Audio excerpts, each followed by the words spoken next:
In this simple video tutorial, I'm going to share with you how you can lock your Messenger app. You can simply add a security lock on your Messenger app in just few simple steps.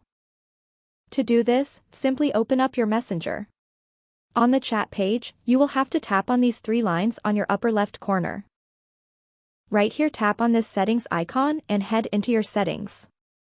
Scroll down onto the option of safety and privacy. In the section of security, tap on the first option of app lock.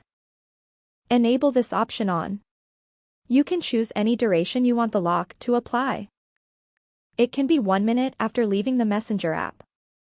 So guys, you will have to put in your phone passcode to access your Messenger app.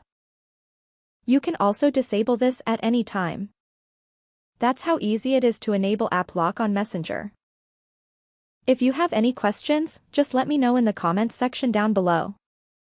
Please don't forget to leave a like, share and subscribe for more video tutorials like this one.